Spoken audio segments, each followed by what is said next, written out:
Robert Greene, The Art of Seduction.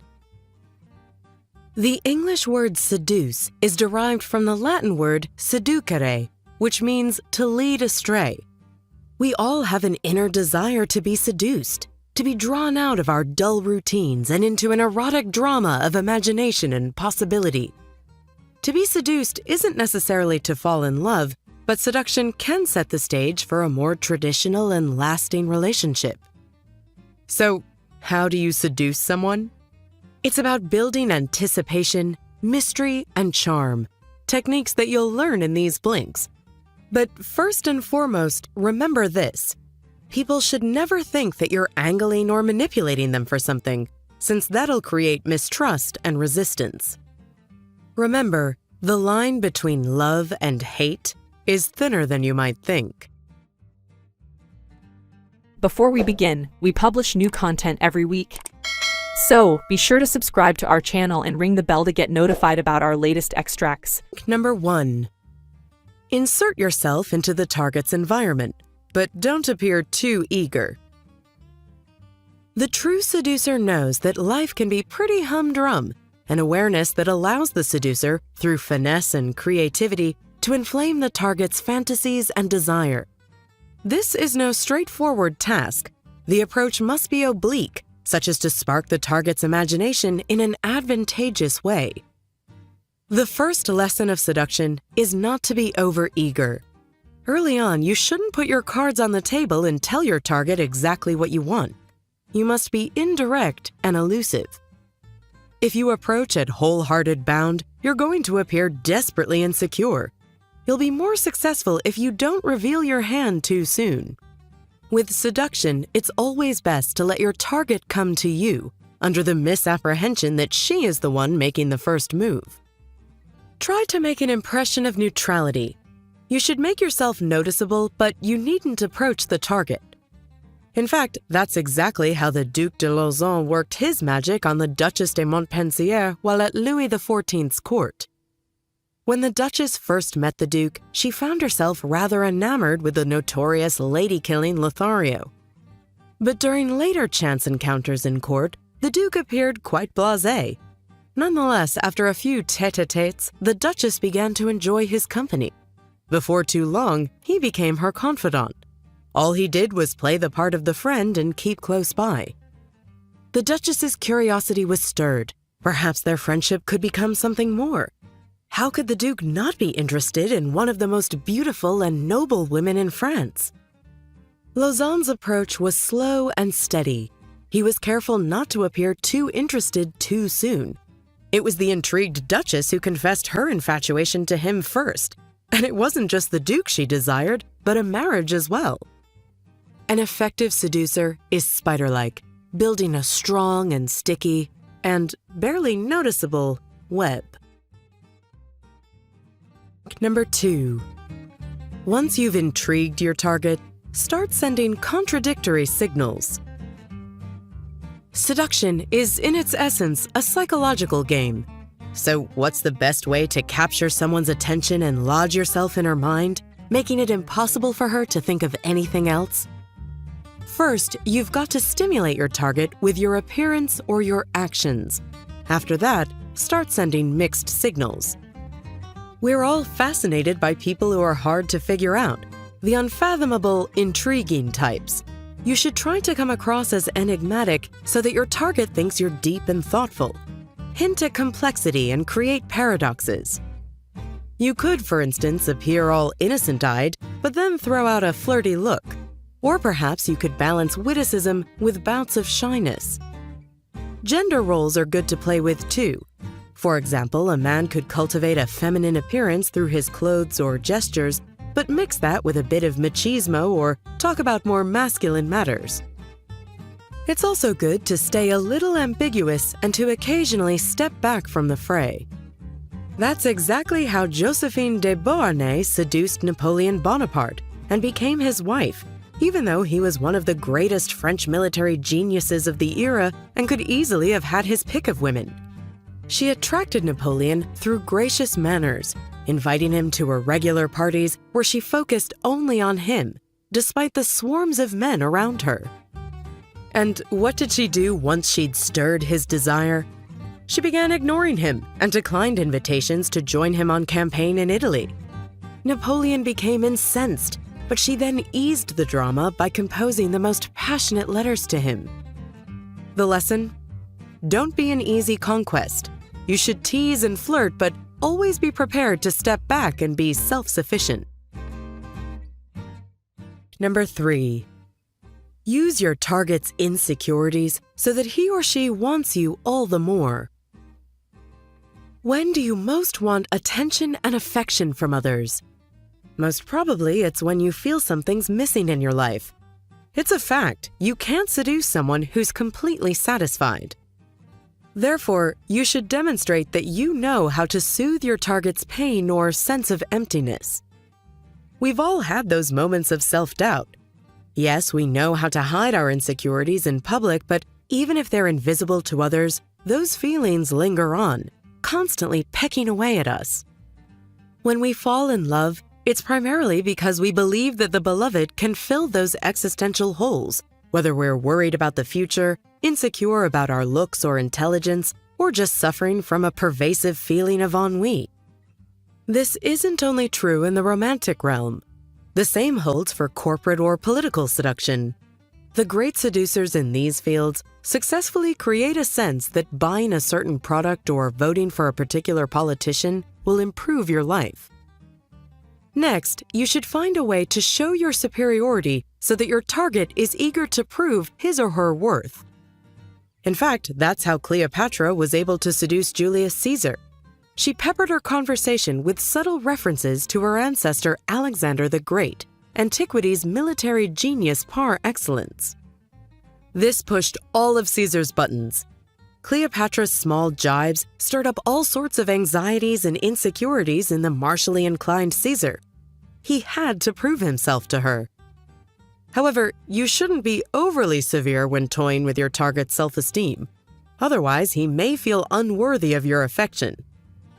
A good strategy here is to lower your target's protective walls by first making him the center of attention. Once he feels comfortable, you can gradually start to regain the upper hand. Now we'll look at how best to penetrate your target's world. Number 4. Use flattery to reflect your target's most favorable characteristics.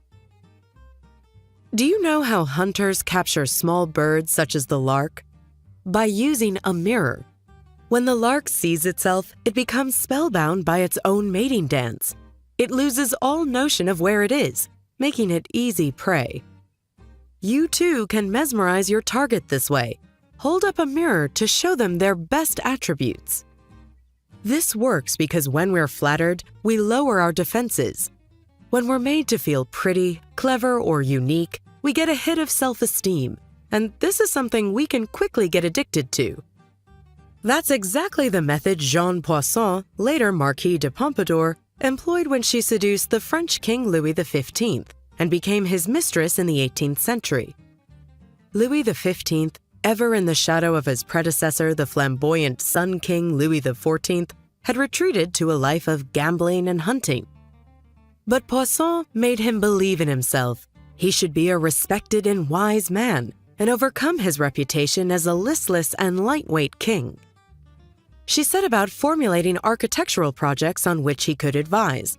She even built a theater where she would put on plays and so molded him into an arts buff. She unearthed those deeper qualities within him, and before long, he was extremely taken with her. To achieve a similar effect, you can also echo your target's disposition, personality, and penchants. We're drawn to people whose temperament is similar to ours. Deep down, we're all narcissists, and we find fascinating the people who share our beliefs, tastes, and experiences. Number 5. Switch it up now and then and pay attention to the little things. After you've caught your target's attention, it's time to take control. Tease their senses and keep them guessing. You can do this by behaving unpredictably. The secret here is to offer novelty, suspense, and spontaneity. If you're too vanilla and plain, the target will just lose interest. We all enjoy the thrill of being kept on edge. Just think about watching an engrossing movie or reading a book. We're quite happy to passively let the story lead us through its manifold twists and turns. This kind of mutability is seduction incarnate. There are many ways to keep your target on tenterhooks. All it takes is a bit of creativity. Try to see it as a fun challenge. Perhaps you could take your target to new and exciting places. Maybe you can change your style up a bit or give unexpected presents. The best surprises are those that reveal your rich personality. People tend to make snap judgments about others right after meeting, and since the first impression they make isn't always the most natural, it's important to counteract these judgments. A little variation keeps things fresh. It's fine if you're shy and reserved at first. You can always reveal a bolder or more adventurous side later. Another way to attract your target is to use little flares to intrigue them and pique their interest. Show off a little by using glamorous touches in your personal appearance. A touch of peacocking never goes amiss. Perhaps you could catch their eye with clothing, jewelry, fragrance, or the atmosphere conjured by the decor of your home. On that subject, that's how Jean Poisson liked to work. She'd welcome Louis XV to her warmly lit room and wear enticing perfumes. Each time, her clothing would be different and there'd be little trinkets to entice the king. Number 6. There'll come a moment for you to prove you're willing to go the extra mile. As the saying goes, actions speak louder than words. And that's true in seduction, too. When the time comes, it's important to show you're a virtuous person, someone who can act selflessly. This will eliminate any doubts your target may have about you, and they'll begin to truly trust you. That's what attracted Napoleon's sister Pauline Bonaparte to Jules de Conneville. Notorious for her many affairs, she'd never stayed with anyone longer than a few weeks. But it was through selflessness that the dentist Conneville managed to inspire her devotion. Not long after they met, Pauline was struck down with a terrible case of toothache. Conneville offered to pull it out, but she just couldn't face the pain. He tried to comfort her and clarify just how simple the procedure was. Pauline was having none of it. She wanted a demonstration. Without thinking twice, Conneville ran to his dentist and demanded that the specialist remove one of his perfectly healthy teeth. This selfless act won Pauline's heart. But of course, you needn't go quite that far to prove your own worth. Keep an eye out for opportunities and, if one doesn't present itself, don't hesitate to concoct something. There will be a moment when your target will be in need, perhaps requiring help solving a problem or a little favor. Don't overlook these breaks. And when you do seize one, go beyond the call of duty. Your virtuousness will be appreciated. Be sure that your effort doesn't go unnoticed, but if you do need to draw attention to it, be subtle when you bring it up. For this to work, you'll have to be attuned to your target's needs.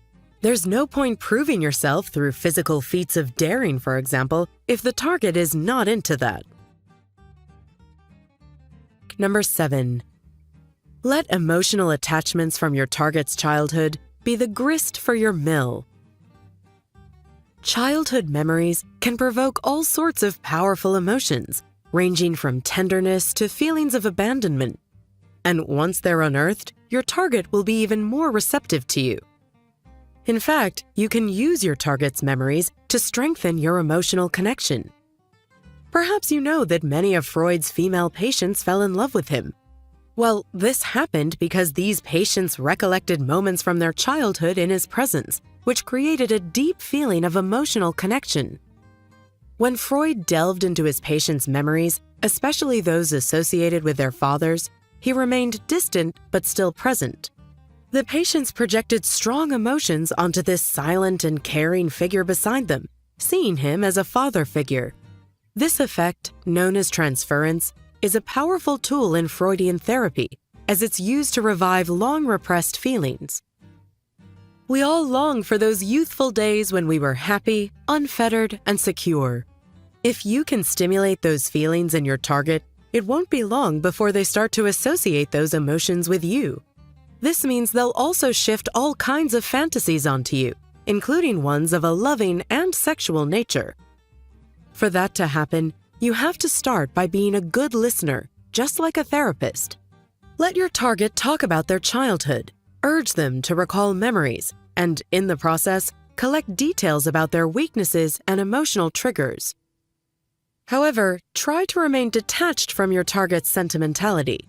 Instead, listen for what goes unsaid as well as said, and note recurrent themes.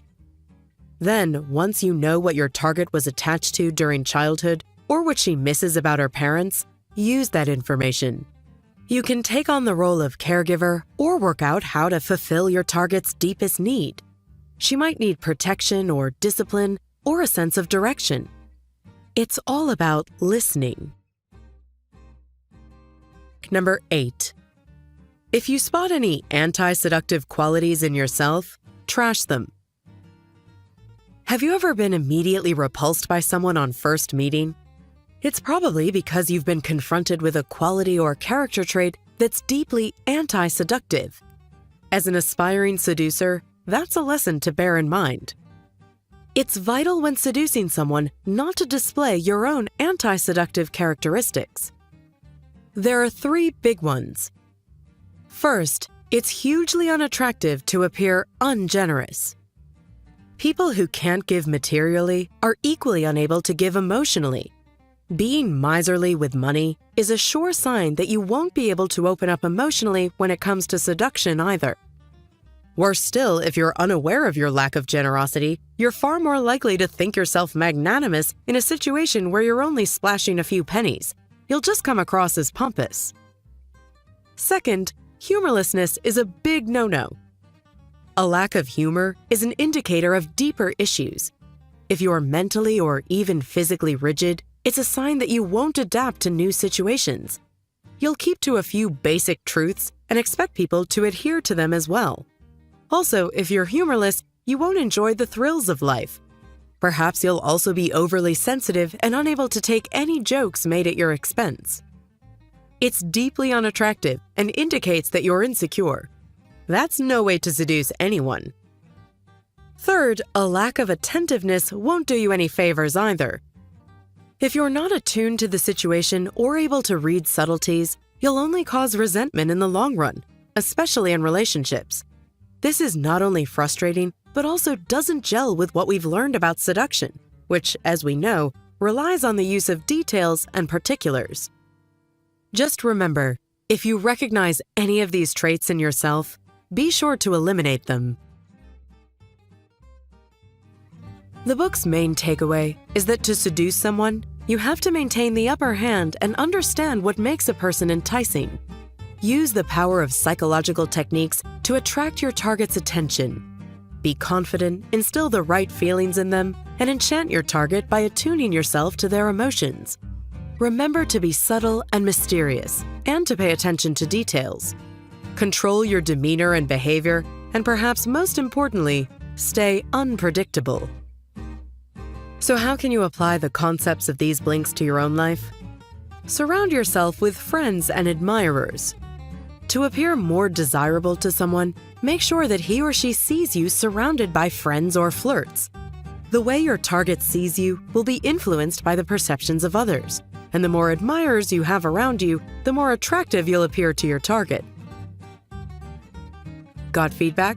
Just share your thought or book recommendation on the comment section and be sure to subscribe and ring the bell to be notified about our latest extracts. Thank you and have a great day.